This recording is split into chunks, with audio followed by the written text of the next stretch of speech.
राज्यपाल उत्तर प्रदेश की राज्यपाल श्रीमती आनंदीबेन पटेल जी, मुख्यमंत्री श्रीमान योगी आदित्यनाथ जी, केंद्रीय मंत्रिमंडल के मेरे सहयोगी श्री ज्योतिरादित्य सिंधिया जी, किरण रिजिजू जी किशन रेड्डी जी, जनरल वीके सिंह जी, श्री अर्जुन राम मेघवाल जी, श्री श्रीपद नायक जी, श्रीमती मीनाक्षी लेखी जी, यूपी सरकार के मंत्री श्री नंद गोपाल नंदी जी, संसद में मेरे साथी श्री विजय कुमार दुबे जी, विधायक श्री रजनीकांत मणि त्रिपाठी जी, विभिन्न देशों के राजदूत, राजनयिक, अन्य जनप्रतिनिधिगण, भाई और बहनों, भारत विश्व भर के बौद्ध समाज की श्रद्धा का, आस्था का, प्रेरणा का केंद्र है। आज कुशीनगर इंटरनेशनल एयरपोर्ट की ये सुविधा एक प्रकार से उनकी श्रद्धा को अर्पित पुष्पांजलि है। भगवान बुद्ध के ज्ञान से लेकर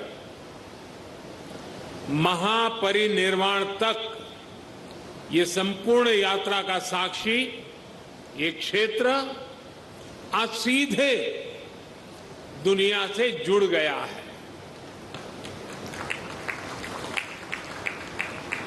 श्रीलंकन एयरलाइंस की फ्लाइट का कुशीनगर में उतरना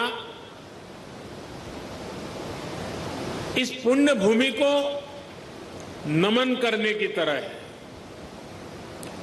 इस फ्लाइट से श्रीलंका से आए अति पूजनीय महासंघ और अन्य महानुभाव आज कुशीनगर बड़े गर्व के साथ आपका स्वागत करता है। आज एक सुखद संयोग ये भी है कि आज महर्षि वाल्मीकि जी की जयंती है। भगवान महर्षि वाल्मीकि जी की प्रेरणा से आज देश सबका साथ लेकर, सबके प्रयास से सबका विकास कर रहा है। साथियों, कुशीनगर का ये इंटरनेशनल एयरपोर्ट दशकों की आशाओं और अपेक्षाओं का परिणाम है। मेरी खुशी आज दोहरी है। आध्यात्मिक यात्रा के जिज्ञासु के रूप में मन में संतोष का भाव है और पूर्वांचल क्षेत्र के प्रतिनिधि के रूप में भी ये एक कमिटमेंट पूरा होने की घड़ी भी है। कुशीनगर के लोगों को, यूपी के लोगों को, पूर्वांचल पूर्वी भारत के लोगों को, दुनिया भर में भगवान बुद्ध के अनुयायियों को कुशीनगर इंटरनेशनल एयरपोर्ट के लिए बहुत बहुत बधाई। साथियों, भगवान बुद्ध से जुड़े स्थानों को विकसित करने के लिए, बेहतर कनेक्टिविटी के लिए, श्रद्धालुओं की सुविधा के निर्माण पर भारत द्वारा आज विशेष ध्यान दिया जा रहा है।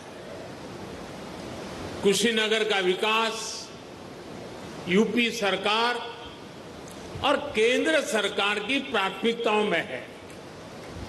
भगवान बुद्ध की जन्मस्थली लुम्बिनी यहां से बहुत दूर नहीं है। अभी ज्योतिरादित्य जी ने इसका काफी वर्णन किया है, लेकिन फिर भी मैं उसका पुनरावर्तन इसलिए करना चाहता हूं कि देश के हर कोने में एक क्षेत्र का ये सेंटर पॉइंट कैसे हैं, ये हम आसानी से समझ पाए। कपिलवस्तु भी बिल्कुल पास में ही है। भगवान बुद्ध ने जहां पहला उपदेश दिया, वो सारनाथ की भूमि भी 100-250 किलोमीटर के दायरे में ही आ जाती है। जहां बुद्ध को ज्ञान प्राप्त हुआ, वो बोध गया भी कुछ ही घंटों की दूरी पर है। ऐसे में एक क्षेत्र सिर्फ भारत के ही बौद्ध अनुयायियों के लिए ही नहीं, बल्कि Sri Lanka, Thailand, Singapore, Laos, Cambodia, Japan, Korea, ऐसे अनेकों देशों के नागरिकों के लिए भी एक बहुत बड़ा श्रद्धा का और आकर्षण का केंद्र बनने जा रहा है। भाई और बहनों, कुशीनगर इंटरनेशनल एयरपोर्ट सिर्फ एयर कनेक्टिविटी का ही एक माध्यम नहीं बनेगा, बल्कि इसके बनने से किसान हो, पशुपालक हो, दुकानदार हो, श्रमिक हो, यहां के उद्यमी हो, सभी को इसका सीधा सीधा लाभ मिलता ही है। इससे व्यापार कारोबार का एक पूरा इकोसिस्टम यहां विकसित होगा। सबसे ज्यादा लाभ यहां के टूरिज्म को, ट्रैवल टैक्सी वालों को, होटल रेस्टोरेंट जैसे छोटे मोटे बिजनेस वालों को भी होने वाला है। इससे इस क्षेत्र के युवाओं के लिए रोजगार के भी अनेक नए अवसर बनेंगे। भाई और बहनों, पर्यटन का कोई भी स्वरूप हो, आस्था के लिए, आनंद के लिए आधुनिक इंफ्रास्ट्रक्चर इसके लिए बहुत ज्यादा जरूरी है। ये उसकी पूर्व शर्त है। Infrastructure, rail, road, Airways, waterways, infrastructure का ये पूरा स्ट्रक्चर, उसके साथ साथ hotel, hospital, internet, mobile connectivity का इंफ्रास्ट्रक्चर, सफाई व्यवस्था का, सीवेज ट्रीटमेंट का प्लान, ये भी अपने आप में वही इंफ्रास्ट्रक्चर है। साफ पर्यावरण सुनिश्चित करने वाली रिन्यूएबल एनर्जी का ये सभी आपस में एक दूसरे के साथ जुड़े हुए हैं। कहीं भी टूरिज्म बढ़ाने के लिए इन सभी पर एक साथ काम करना जरूरी है और आज 21वीं सदी का भारत इसी अप्रोच के साथ आगे बढ़ रहा है। टूरिज्म के क्षेत्र में अब एक नया पहलू भी जुड़ गया है। वैक्सीनेशन की भारत की तेज गति से प्रगति दुनिया के लिए एक विश्वास पैदा करेगी कि अगर टूरिस्ट के रूप में भारत जाना है, किसी कामकाज से भारत जाना है, तो भारत व्यापक रूप से वैक्सीनेटेड है और इसलिए वैक्सीनेटेड कंट्री के नाते भी दुनिया के टूरिस्टों के लिए एक आश्वस्त व्यवस्था, ये भी उनके लिए कारण बन सकता है। इसमें भी बीते वर्षों में एयर कनेक्टिविटी को देश ने उन लोगों तक, उन क्षेत्रों तक पहुंचाने पर जोर दिया गया है जिन्होंने कभी इसके बारे में सोचा भी नहीं था। इसी लक्ष्य के साथ शुरू की गई उड़ान योजना को 4 साल पूरे होने आ रहे हैं। उड़ान योजना के तहत बीते सालों में 900 से अधिक नए रूट्स को स्वीकृति दी जा चुकी है। इनमें से 350 से अधिक पर हवाई सेवा शुरू भी हो चुकी है। 50 से अधिक नए एयरपोर्ट या जो पहले सेवा में नहीं थे उनको चालू किया जा चुका है।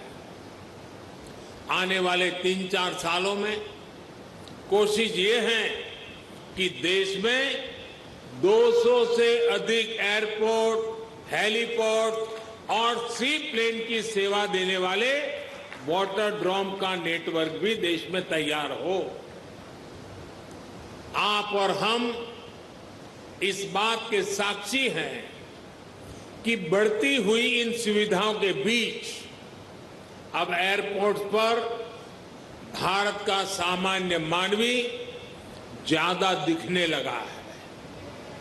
मध्यम वर्ग के ज्यादा से ज्यादा लोग अब हवाई सेवा का लाभ लेने लगे हैं। उड़ान योजना के तहत यहां उत्तर प्रदेश में भी कनेक्टिविटी लगातार बढ़ रही है। यूपी में नए एयरपोर्ट्स, इससे फ्लाइट हो चुकी है। 8 एयरपोर्ट से तो फ्लाइट शुरू हो चुकी है।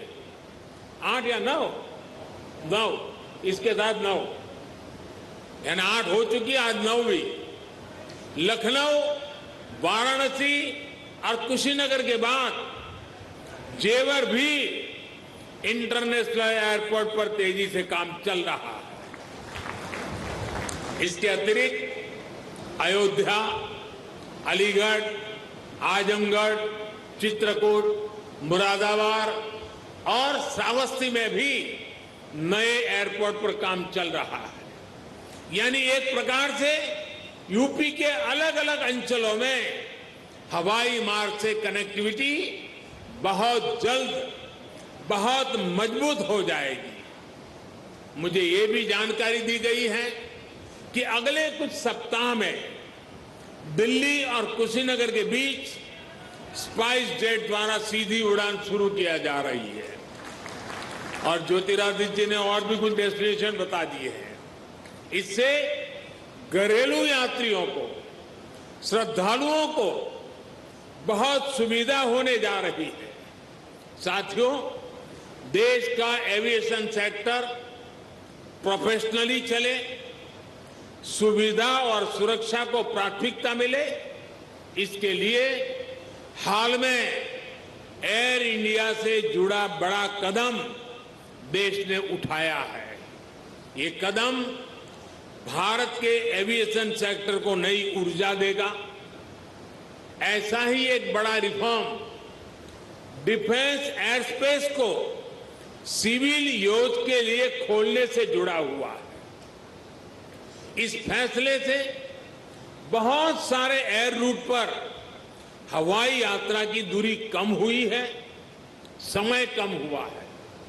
भारत के युवाओं को यही बेहतर ट्रेनिंग मिले, इसके लिए देश के 5 एयरपोर्ट्स में 8 नई फ्लाइंग एकेडमी स्थापित करने की भी प्रक्रिया शुरू की गई है। ट्रेनिंग के लिए एयरपोर्ट के उपयोग से जुड़े नियमों को भी सरल किया गया है।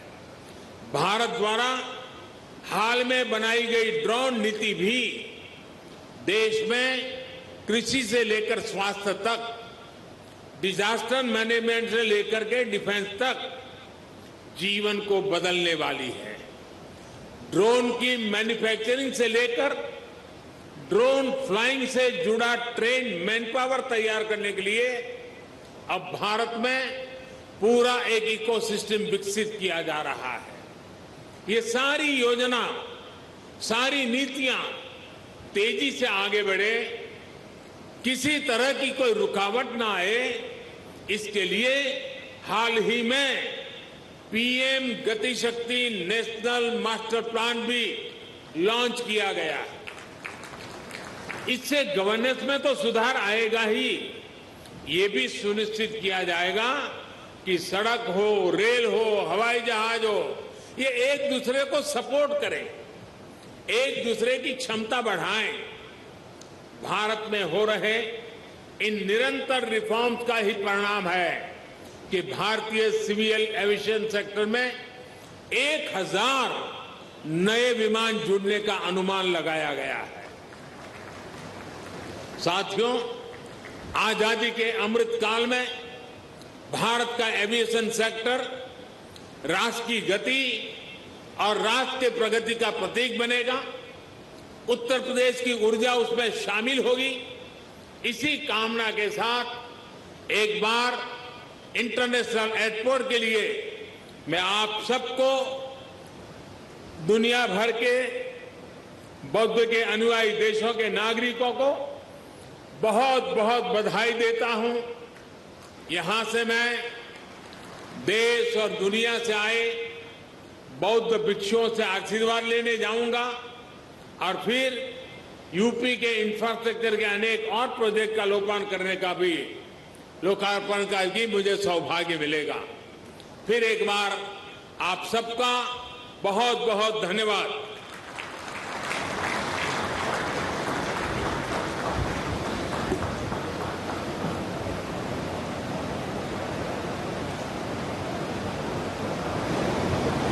एक बार जोरदार तालियों के माध्यम से अभिनंदन वंदन स्वागत।